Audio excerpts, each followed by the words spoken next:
I'm the executive chef at F.A.R.M Cafe. So I guess I technically run things, but they don't run me. Let's forget about tomorrow.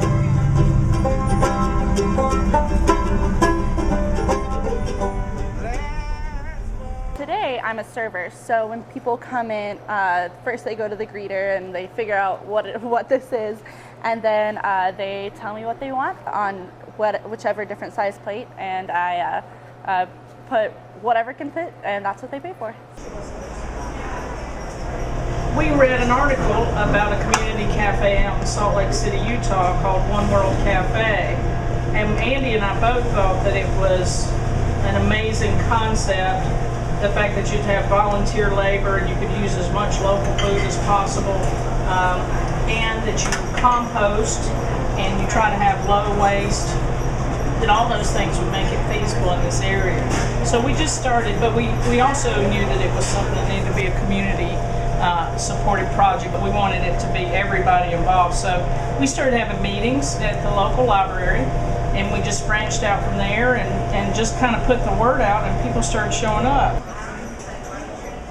I'm used to the restaurant feel, and it's just a really happy place to be. Everyone's really nice here, and I like that atmosphere. All of our customers are really cool and interesting, different walks of life. Is this y'all's first time coming to the F.A.R.M Cafe? No. Yeah. How'd y'all hear about it? We had some friends who knew about it. Yeah. Really? Yeah. I think also there's like an email sent out to all the ASU students last year. Yeah. I think that's how I heard about it. What keeps y'all coming back? Food is pretty good. Food It's really good. Yeah. Just like the whole idea is really cool. A lot of the stuff we get locally, we get through New River organic growers. Okay. So we know that they are folks who've been certified, people who are operating through the local farmers market. Okay. So you do like any local situation, you check with people that you know and you trust, and you find out where they're getting their produce from. Are they happy with it? Has it been good? And then you follow through like that. You want to make sure that they're reputable and that they follow safe practices. I would love to get everything local, but right now our mission doesn't allow us that kind of a budget. They have suggested prices on the plates for donation. You can pay more or less of how much you can afford, and if you can't afford a plate, then you can work here and get a meal token, and it comes with a drink and a dessert, so you can get whatever on the menu for that day.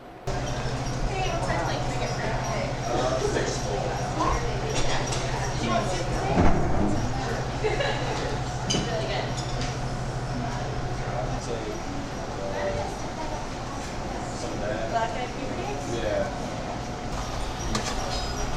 That's it. That's it? Yep. Are you sure? It's whatever you can put on your plate. I'm gonna put your soup down. Did you want any dressing on the salad? Yeah. No? Alright. Yep. That's about it. Well, here you go. My pleasure. How much did you want to donate?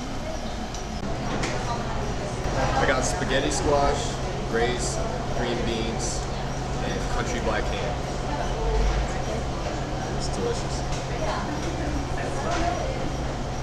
Ideally, we have someone who's there to greet people when they come in the door, to let them know exactly what we do. We'll have 2 people serving food on the line, sometimes 3. We'll have someone at our donation station to actually collect the funds. We'll have a dishwasher if it's a busy day. It's nice to have 2 people in there.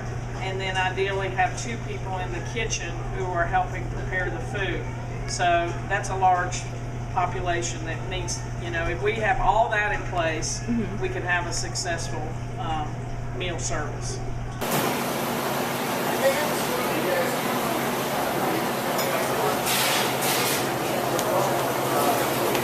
I'm Chase. I'm here at F.A.R.M Cafe. I volunteered as a dishwasher for our project, so I'm just going to be washing dishes for the next hour. Nice. I'm researching the entire volunteer aspect of the organization, so I'm going to ask volunteers some questions later on and see what they have to say about working here. Hi, I'm Becca, and I volunteer here sometimes. Just depends on what day I want to come. I'm doing it for a service learning class. How important would you say like volunteer work is to this entire place as a whole?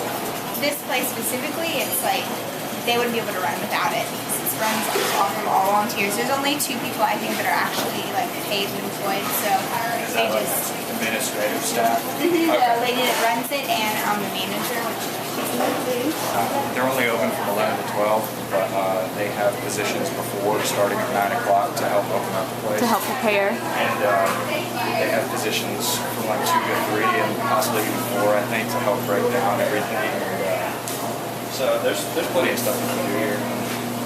You volunteer, you get free meals. So.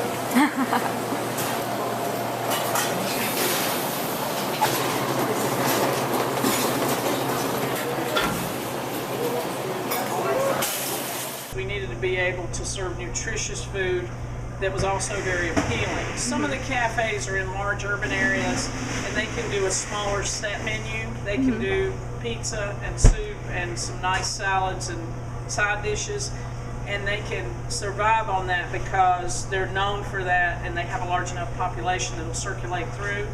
We didn't think we would survive that way, so we decided to do the full buffet and change the menu on a daily basis, which would give us flexibility with donations. If people, whatever people bring in, food-wise, we can usually cook it because we are not bound by a menu. So that's one alteration we made.